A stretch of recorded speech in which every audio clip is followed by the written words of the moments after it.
From Wish TV and the All Indiana Podcast Network, this is the News 8 Daily 8 Podcast with Wish TV's Kylie Conway. A Wish TV News 8 update. Hi, this is Kylie Conway, and this is your News 8 Daily 8 for Thursday, June 23rd. A very warm but more tolerable afternoon expected with lower humidity levels. It'll be similar to what this past Monday was weather-wise due to the conditions in place, warm, low humidity. Highs are going to top out in the mid to upper 80s, so a lot more comfortable than we felt yesterday.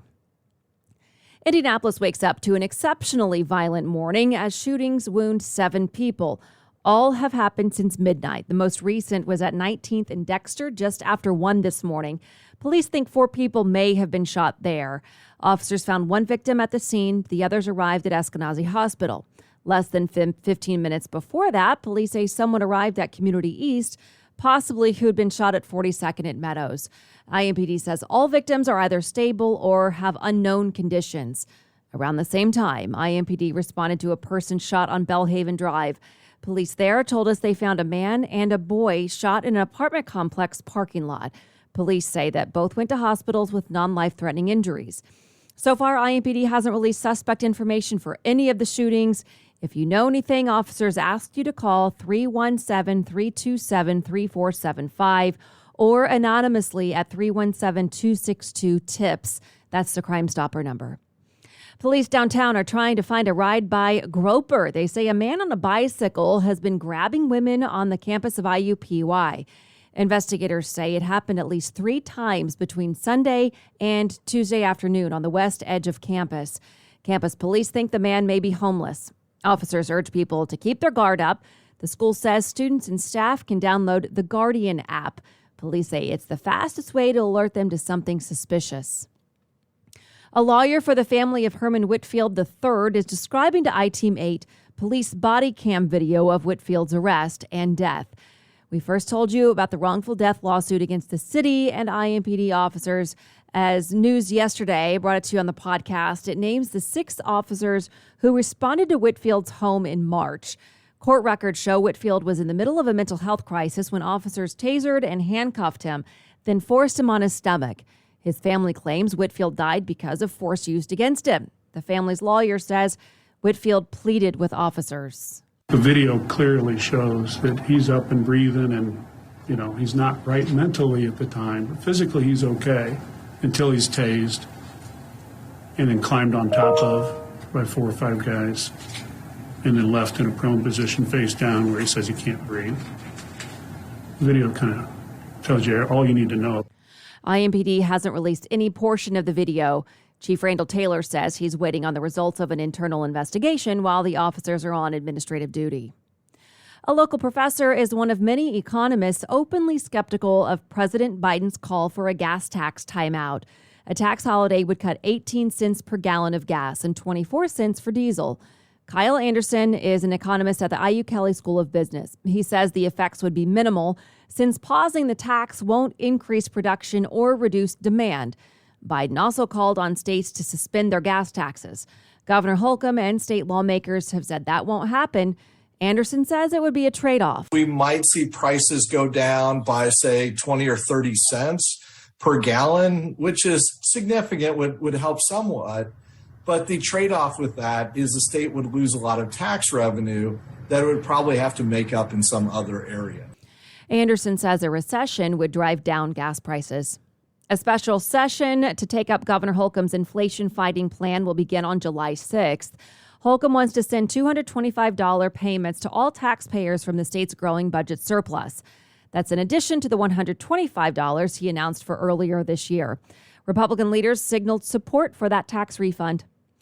The Uvalde School District's police chief is now on leave. This follows claims he failed to appropriately respond to the mass shooting at Robb Elementary School.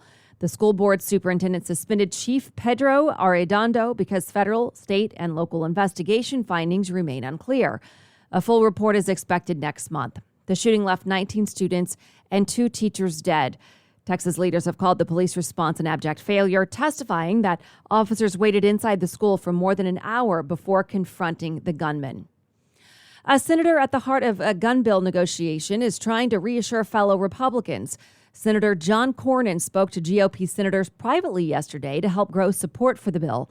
Cornyn has a long record of support for gun rights and has an A+ rating from the NRA. Cornyn says the new bill includes some measures the NRA wanted, even though the group publicly opposes the bill. We worked with the NRA to listen to their concerns, but in the end, I think they simply they have a membership and a business model that will not allow them to support any legislation. And so I understand where they're coming from, but I think most people will not allow any outside group to veto good public policy. 14 Republican senators voted to move the bill forward this week. Cornyn is trying to make sure at least that many say yes in the final vote. And today, the House Select Committee investigating the January 6th insurrection will hold its next public hearing. It's the 5th out of 7 scheduled hearings. The hearing's set to focus on former President Trump's efforts to deploy the Justice Department to help overturn the 2020 election. Former Acting Attorney General Jeffrey Rosen and Deputy Richard Donoghue are set to testify. The hearing is scheduled to start at 3 o'clock. And after today, the committee will be delaying future hearings to go over new findings. Representative Jamie Raskin says the panel is seeing a deluge of new evidence that needs to be incorporated. He notes the evidence goes beyond documentary footage subpoenaed by the committee. The next round of hearings is expected to happen in July. The committee says the schedule is fluid and subject to change. And today marks 50 years since the passage of Title IX and the strides that have been made in women and girls sports. The Fever plays a big role in female empowerment in the classroom and on the court. The franchise takes pride in the achievements of its staff and players. Back in the day, female athletes didn't get much support and often had to provide their own uniforms and equipments. Title IX forced school administrators to make sports more equal. Congress passed Title IX in 1972 to help create gender equality. It protects girls and women from discrimination in schools, colleges, and universities. And late Indiana Senator Birch Bayh is the one who sponsored the bill. And now guard Kelsey Mitchell, she's talked about it. She earned the WNBA's Eastern Conference Player of the Week in May. And today she remembers and honors those who paved the way and continue to work toward equality and building a legacy for the future. There's a lot of foundation built for us to be here, obviously. We've got so many people that paved the way, your Cheryl Soups, your Lisa Leslie's, Rebecca Lobos. I mean, you name it, they've done it. Don Selly and them have done a great job of making sure that, we've been put in a position to play. Obviously, other athletes and other sports, of course, but specifically for basketball, I don't think we would be here without them. So I'm just grateful to be here. I think our team is. And I think without Title IX and the significance of it, I don't think any women's sports would be, as big as it is now. She earned her master's degree in sports administration from the University of Cincinnati and is pursuing a PhD. And by the way, the Indiana Fever are on the road to play the Wings in Dallas. As for the Pacers, the NBA draft starts tonight. The Pacers pick 6th, the team's highest selection in 33 years. The Pacers wrapped up pre-draft workouts this week. Prospects who came to town include Keegan Murray, Johnny Davis, Benedict Mathurin, Dyson Daniels, and Shaedon Sharpe.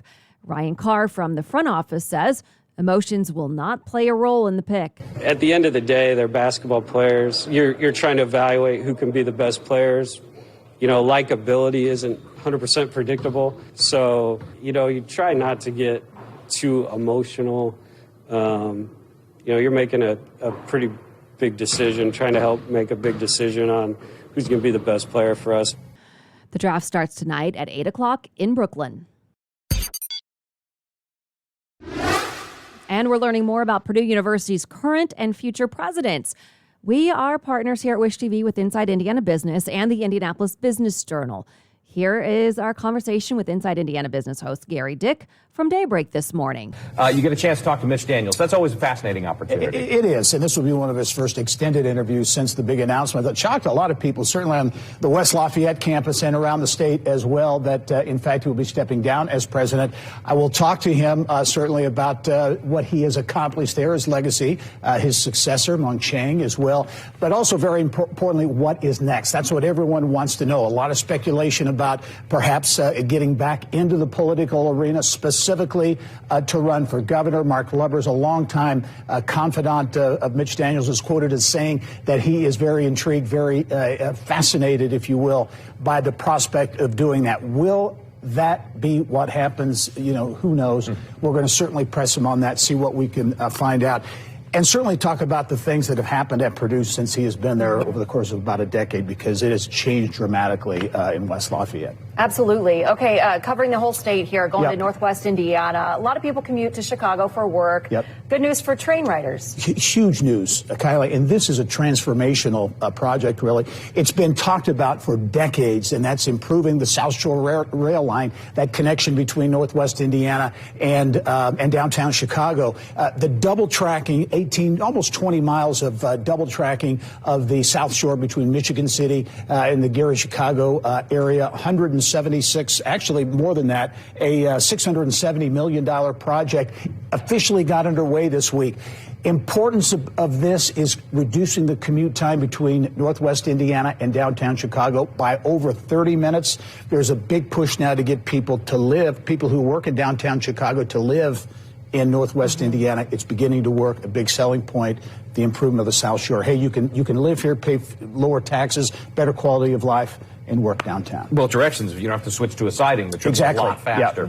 So give us an overview. What's coming up Sunday? Okay, we've got Mitch Daniels, of course, in that extended interview. We'll also talk about Title IX. Actually, 50 years ago today, Title IX became law, the impact on women. We're going to talk to Tamika Catchings, Allison Barber, and others about that. And also a new strategy to get more math teachers in the classroom. Also from our partners at the Indianapolis Business Journal, Country Kitchen, a very popular place here in Indianapolis, rebuilding. We'll have a story on that.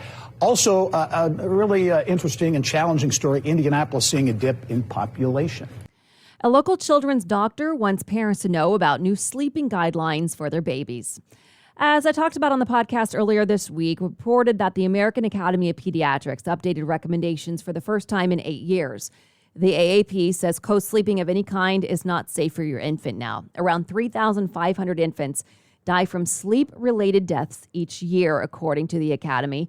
Health experts say they know it's tempting to let your infant sleep in your bed with you because you might be breastfeeding or you believe it's safe or maybe it's a cultural thing. Now, experts instead recommend following the ABC rule. A stands for alone. Your infant should sleep in the same room with you for the first 6 months, just not in the same bed. B means they should be on their back. And C stands for crib. So alone, on their back, and in their crib, meaning they should sleep there and not anywhere else. A couple of things that struck me was that if a parent co-sleeps with their infant on an unsafe sleep surface, so like a couch or an armchair, they were 67 times more likely to have a sleep-related infant death. And then if they're impaired, and this is the part where that was underlined, if a parent is impaired, so either a pain medication or, alcohol or an illicit substance, that they were 10 times more likely if they were sleeping with their infant, regardless of surface, to have a sleep-related infant death.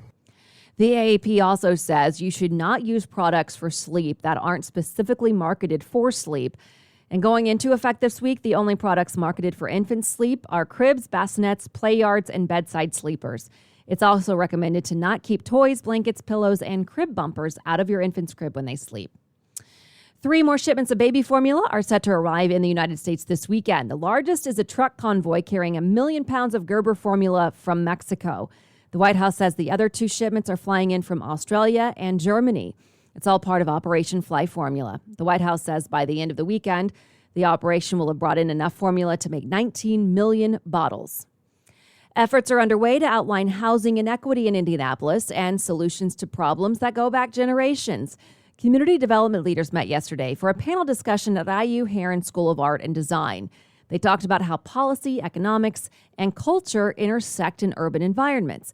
They say historical impacts of redlining, racial covenants, urban highways, and urban renewal haven't had the best impacts, especially for communities of color. Equity theft, it's all connected, and it's a really messy, complicated web that we're trying to detangle, and you can only do so much intervention when the free market is going to do what the free market does. Leaders hope discussions like these can lay the foundation for addressing issues in the future. A new report says a major vape maker will have to stop selling its products. A story in the Wall Street Journal says the FDA is about to halt sales from Juul. The FDA banned the sale of hundreds of vaping and e-cigarette products in September, but didn't rule on those from Juul, as the company developed and submitted more data about the effects of its products and how they're marketed. The Wall Street Journal's report sent shares of Altria plunging 8%. Altria owns a 35% stake of Juul. People in Afghanistan are digging through the rubble with their bare hands after the massive earthquake that killed at least 1,000 people. We talked about it on the Daily 8 yesterday, the earthquake. Now relief is on the way. The United Nations Refugee Agency sent supplies from Kabul to help 4,000 people. The agency says it includes tents, blankets, and water cans. To protect them from the bad weather and meet their immediate life-saving needs. Pakistan says its military is on standby to provide humanitarian help.